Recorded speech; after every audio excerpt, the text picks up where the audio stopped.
Alrighty, we were pleased to be joined by another Saskey fella. I grew up playing golf with this guy, and we still compete to this day. He's from Unity, Saskatchewan, the 2016 Sask Amateur Champion, and an all-around great guy. Pleased to have on today, Justin Wood. Thanks, Drew. Happy to be here. Oh yeah, buddy. This. Now we're getting right down to the beauties of the pod now. Right into the old days. Okay, man. I want to chat about right into it here. Unity, Saskatchewan, growing up there, what kind of hobbies you're doing, sports, you name it, man. Walk us through it. Yeah. Growing up in Unity, small town, like 2,500 people. I had two sisters, an older and a younger, and we were all doing a lot of sports. I played volleyball, hockey, badminton, and then got into golf kind of probably like 11, 12, 13. Both my sisters played ball, and I didn't play ball, so it was kind of something that my parents could dump me off at the golf course, and I could kind of entertain myself for a couple hours, which turned out pretty well. Yeah, absolutely. Well, and that led me to my next question: when you started playing the game. But let me ask, when the passion came for it, because I mean, like you and I have played since day one together, but I mean, we both have a passion for the game. But when did you really go, hey, like I'm pretty good at this, and it's a lot of fun? Yeah, it was after a few years of playing. I was probably 14, 15, maybe 16, in around there. And I started playing some just local junior stuff, and I won a couple tournaments, and I thought I was pretty good for like being in the Unity area. And then I started to play in the bigger tournaments, like the MJTs and the provincials, and I realized that there's a lot more going on outside of just my little kind of circle in Unity. So I just kind of started to get competitive at that point when I started getting a little better, and then realized that there was a long way to go still. Yeah, absolutely. Then those are the dog days, hey? Like that's when we all kind of figured it out in the MJT side of things, and and then obviously when we got into adult, the amateur side of things, it gets a lot tougher. But just sticking with junior here, I mean, you went to a couple of junior nationals.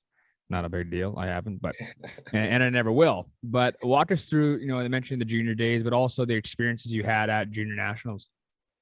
Yeah.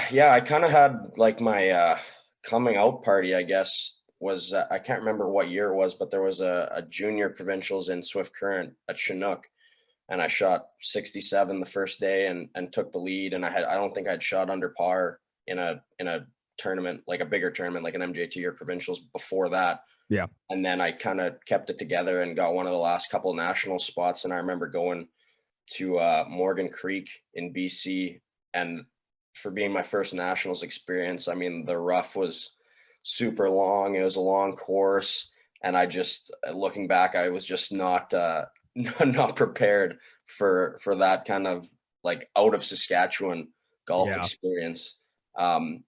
So I mean, it was a great time. It was a good experience, but just seeing like how good some of those older guys were, and how much more ready they were for that kind of golf at that time than I was a eye-opening experience, I would say. Yeah, absolutely. And I think that's a common answer. People, they say when they go play a junior event, or, from Saskatchewan, especially going to play national events, like, the courses are really tough, and not that ours aren't, just that, especially when there's a national event going on. I've never been, but from what I've heard, rough is long, greens are rolling at 13.5. Like we're just not used to that. And we play way less than everyone else does. Right. Yeah, for sure. Okay. So I want to chat, you go to Lethbridge for a couple of years, transfer to, I'm probably gonna mess this up, Montevallo in Alabama. Montevallo. Yeah. Oh, nice. Close. Okay. Pretty good. We'll start with Lethbridge here, and then we'll walk toward Alabama. But yeah, walk us through your first 2 years in Lethbridge. Yeah, I mean, coming out of high school, I mean, I was a decent junior golfer in Saskatchewan, but there's obviously a lot like bigger powerhouses than us guys from Saskatchewan, at least coming out. Next. But no, I was looking into going to the States, but I always wanted to go somewhere like south where I could play all year round. And then I kind of started talking to Trent Matson through the MJT, who was at the time the coach in Lethbridge. And he basically convinced me. He just said, come to Lethbridge. we'll play at the program here. If you get better, if you work hard, then you can kind of think about transferring after your second year. I got my diploma in marketing, and it worked out that, I practiced pretty hard and got a little bit better. And then Trent helped me a lot with the recruiting side of things, and yeah, I ended up transferring to Montebello. Okay, so I mean, now let's talk about Alabama, and we went over this how a lot of players play more than us down in Saskatchewan, but you and select others like Cade and Chubbs and those guys go down south. Walk us through playing down in Alabama for, was it 2 years there as well? Yeah, I went to school for 3 years down there, but I only played on the team for 2 years because I ran out of eligibility. But yeah, man, it was an awesome experience. Like, I got super lucky. I really enjoyed where I was. My coach was pretty good. The guys on the team were great. We got to use some nice facilities, and I played in lots of tournaments. And yeah, just being able to play all year, it makes a massive difference. Oh yeah. It just, yeah, it opened the door to, I mean, I played my best golf coming back in the summer, after playing for those like 2 or 3 years, just keeping on playing. I just felt like I was kind of ready to go at any moment. And yeah, it's a big advantage when you have access to something like that and you're just able to practice or play all year. So did you win in 2016? Was that the summer after your last year or first? I still had, I believe I still had one more year to go. So Okay. I was done with my eligibility, but I had one more year to go, down in the States. So I did Okay. go back, and after I won the AM, yeah. Okay, walk us through, and it was 2016, correct? Correct. 2016 men's amateur champion Justin Wood. Walk us through. Man, I love this shit. Like, I love winners, and I'm sure you would have heard the last 87 episodes. Like, I just love to hear the winning stories. That's what I'm about. Like, I love hearing these stories. So walk us through, day 1 to day 4, and yeah, the win. Yeah. I mean, I remember going into the tournament, the most confident that I've ever been in my game. I wouldn't say that it was like I was playing the best I'd ever played, but for some reason I was just like, I think I'm going to win. I went in with that mindset. Like, I told my parents, like, I think I might win the amateur this week. For whatever reason, I've rarely ever had that before. And it just kind of worked out. I don't really recall too much. I remember playing solid the first 3 days, and then getting into the final round, final group.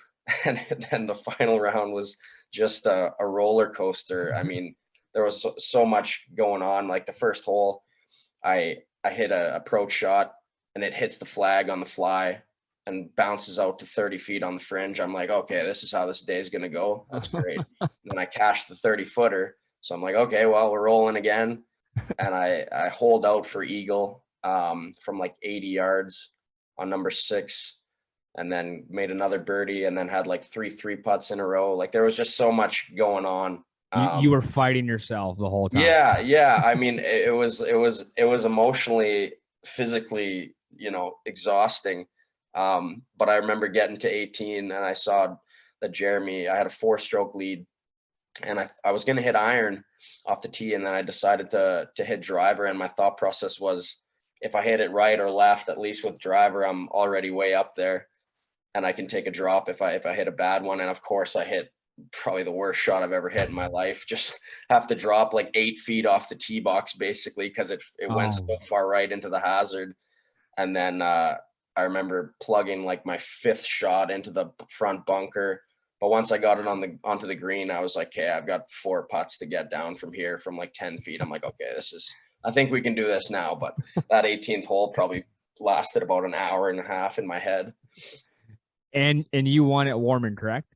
At Warman, yeah, at the Legends. That 18th hole is a beast.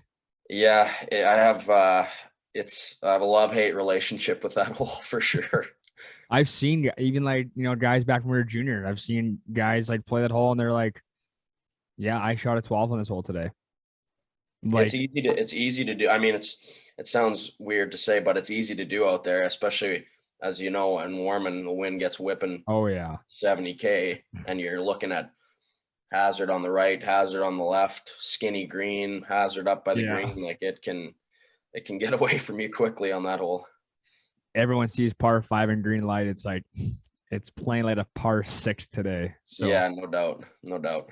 okay, man. Well, I want to chat now too. Obviously, like we just talked about you winning the amateur. When did you really figure out, how to win? I mean, because I found a way how to do it in junior golf, and I thought I was good at it. I won quite a bit.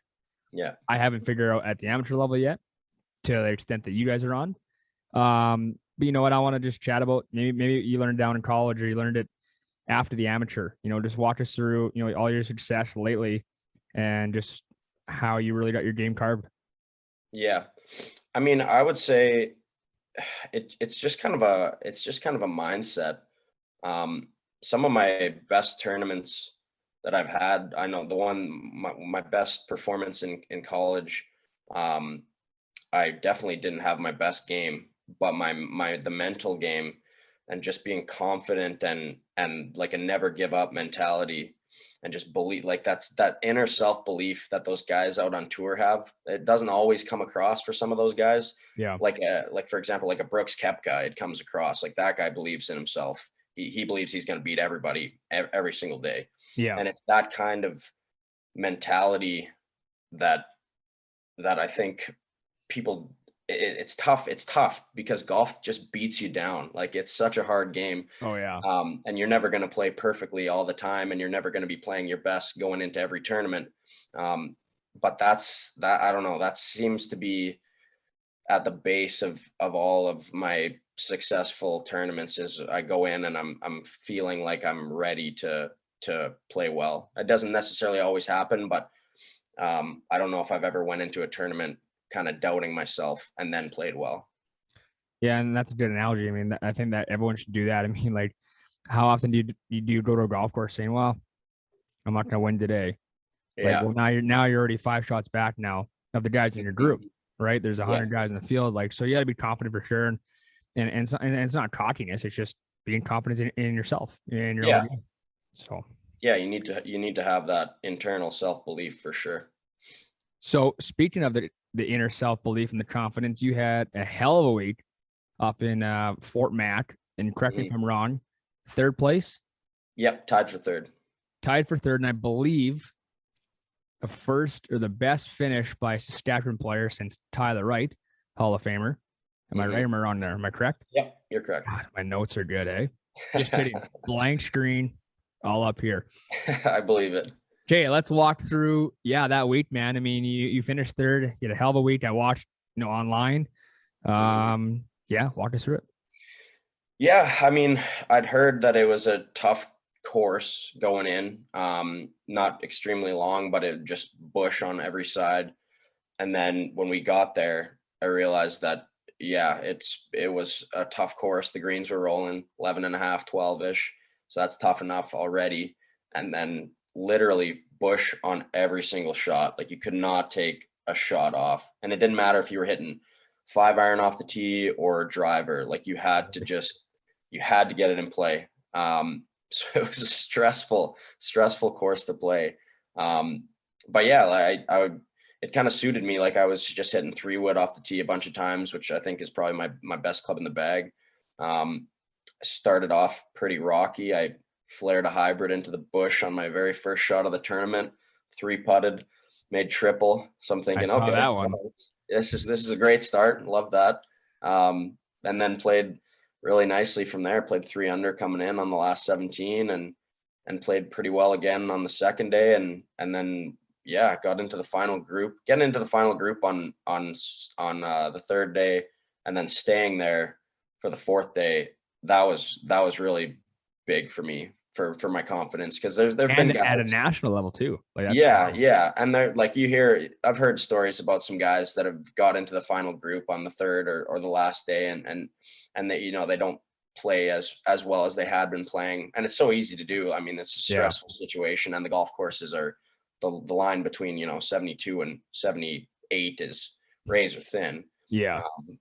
But getting that experience and being able to kind of compare my game to those guys that are playing their best, it was really cool. It was fun. Yeah, that's awesome, man. Well, I was pumped for you, and I think everyone in Saskatchewan that golfs and that plays in the circuit, especially guys like me, because I'm sure you solidified a few extra spots for next year. So Yeah. thank you.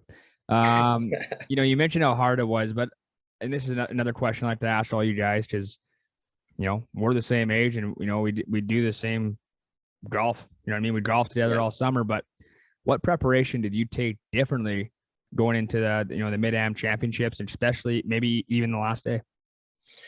Yeah, I mean, I got pretty lucky this year. I did quite a bit of traveling around, and the week before the Mid-Am, I was in Toronto, playing a pretty nice golf course out that way with a few guys from Riverside. Okay. And the greens were rolling 12 and a half. So to be able to putt at greens like that, Yeah. and then the next week be able to kind of putt the same speed was huge. Yeah. I mean, I lagged it really, really well, and that's a good way to put it. It was a lot of lag putts and hitting it into the middle of the greens. Yeah. That was kind of the way I was playing and the way the golf course kind of was being asked to be played. So that was really helpful this year. And then I just kind of went in with a really open mind this year too. Like I had no idea what to expect being my first mid-amateur. I heard it was a little bit more relaxed environment than the amateur, where you got the guys rolling up with the Florida bags and the Florida State and all these guys got their coaches and the flight scopes or whatever on the range. So it was a little bit more relaxed. So I just kind of went in and didn't have too high of an expectation. Just didn't think about it too much. And then once I started playing, I realized that it was a good course for me, and I just kind of believed, I guess. Yeah, man. That's awesome. Yeah. Okay. So and I want to ask, and I want to say, actually, no, I don't even know. So I'm just going to ask the question. Plans on going pro or just dominate the AM circuit? Probably just dominate the AM circuit, hopefully. I like it. I like it. Yeah, I thought about it when I was going to school. And if I could go back after going down to the States and realizing, that golf pool, and how hard those people are working. I mean, I loved growing up in Unity, and I've always been a hardworking golfer. I wouldn't say that I'm naturally gifted with a beautiful swing, but I work. I put in the hours and grind it out of the dirt. So I thought I was a hard worker until I saw some of those guys were doing down there, and that kind of was my aha moment of, I'm kind of competing with these guys, but they're playing pretty darn good, and they've got these resources, and I'm happy with dominating the mid-amateur circuit, I guess, in Saskatchewan, or trying my best. Confidence, baby. I love it. That's right. Don't shrug your shoulders. I love it. Be confident. I love it. Okay. Before we go into our questions from the gallery, and there's quite a bit of questions here, but I still think that we're young, both of us. But if for the young listener today, we have lots of them listening. I'm sure you've heard the pod before, and we ask this question lots. What it takes to make it to college golf. How, why, how'd you do it? Should young players get into playing golf events at a young age, and why? Just some advice for the young listeners there, Woody.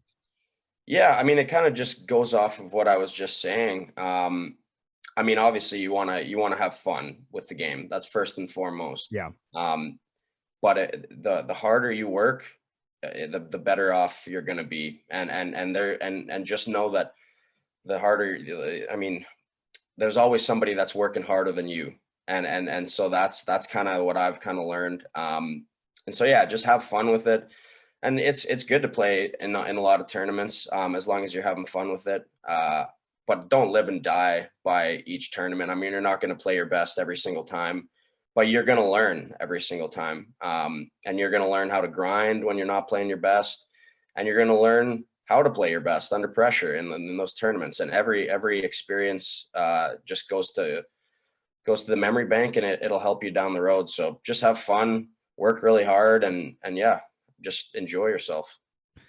Well said. Okay, off to our segment called Questions from the Gallery, sponsored by Molson Coors. Coors Seltzer is on a mission helping restore fresh water to Canada's rivers through the Change the Course Foundation.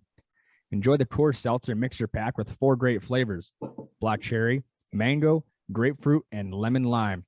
I love them. If you don't, you should. Check them out today. Molson Coors, the official sponsor of Off the Hosel podcast. All right, Woody. There's some questions written in here. We have our cliche ones as well for you. Number one, lowest round and where? Lowest round and where? I shot a He's like, which 60. one? No, I shot 63 at Riverside a few years ago in a club match. Oh boy.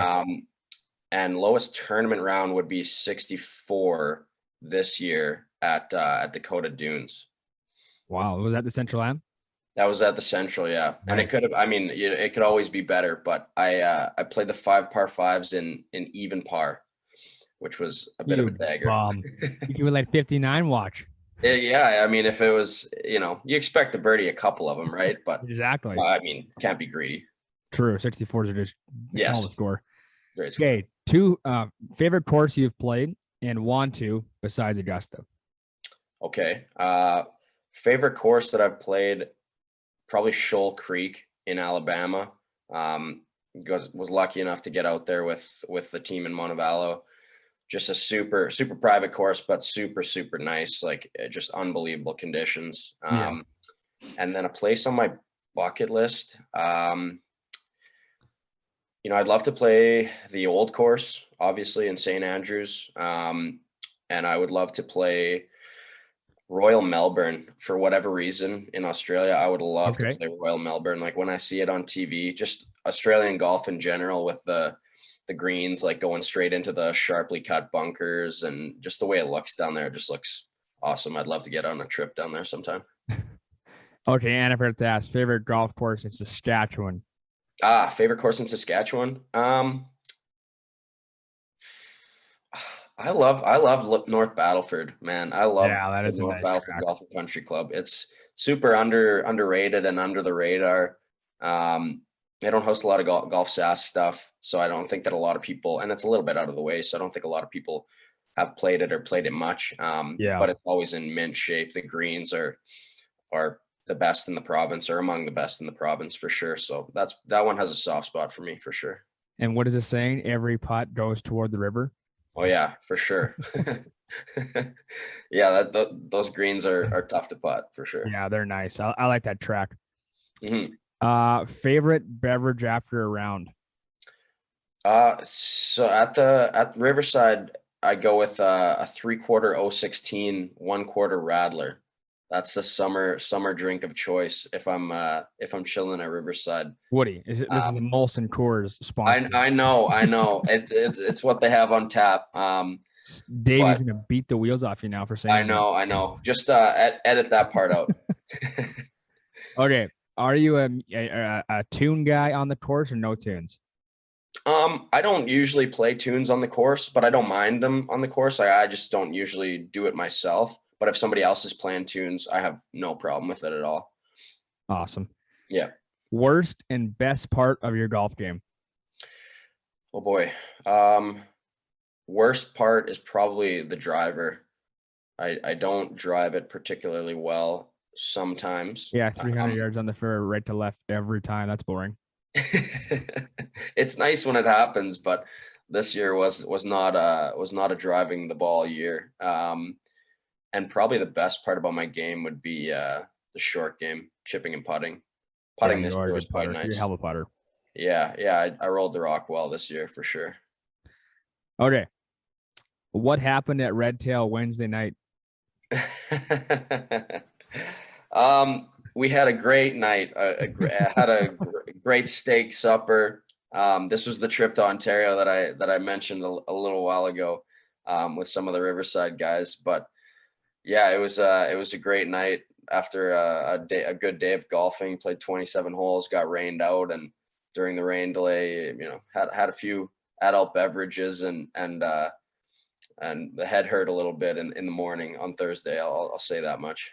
Okay, we'll have to revisit that question after this podcast, then we'll figure it out. Sounds good. Okay. Was I the most pure abuse 13-year-old golfer that you have ever seen at the Elmwood Golf Course? Do you know who asked that question? Who asked that question? Can you guess? Is it Corey Bailey? Griffin Wilson. Griffin Wilson. Yeah, Griff had good game. He still has good game. I'm sure. I haven't seen him play too much recently. Um, but yeah, no, he had good game. He put in a lot of work, Griffin. Yeah, I like Griff. He's a good guy. Okay, celebrity crush. Ooh, so that's a great question. Um, maybe Mila Kunis. She's Big quite Family Guy attractive. fan, hey? What's that? You're a big Family Guy fan. Yeah, big Family Guy fan. No, she is. Yeah, she's got beautiful eyes.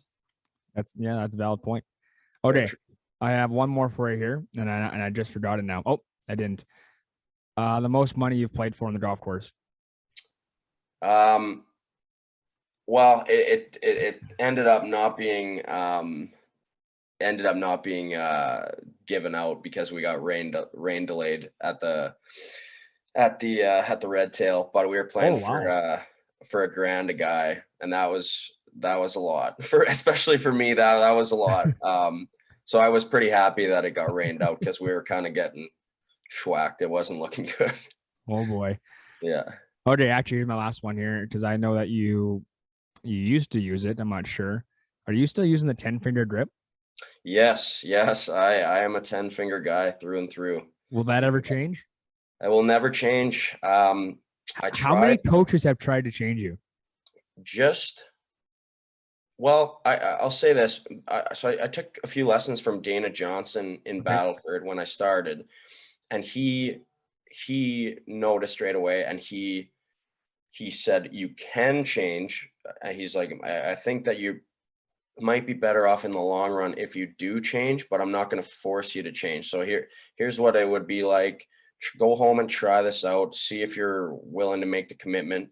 And I tried it out, and I wasn't, I didn't really think too far in the long term. So I just said, I'm way better with the 10 fingers, so I'm just going to keep going with that. I did take another lesson from somebody in Saskatoon. I can't remember who it was off the top of my head, but they said to change it right away.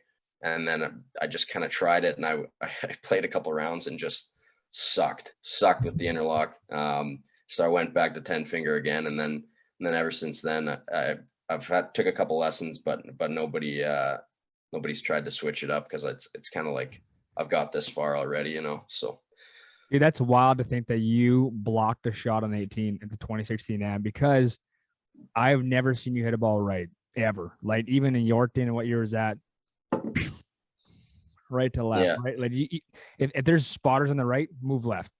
Because yeah, you know what's going right to left with Justin Wood's ball. yeah, yeah. I would say that oftentimes the left side of the golf course gets peppered a bit, but I do have the block right in the repertoire. Well, Woody, all I had to say, man, I appreciate you coming on the pod today. A lot of fun here. We'll have you on again, but I wish you nothing but the best in the next golf season. I'll see you out there for sure. Keep working on that game, and congrats again on a great tournament up at Fort Mac. And we'll chat soon, man. Sounds good. Thanks a lot for having me, Drew. I really appreciate it. You betcha, buddy. Take care.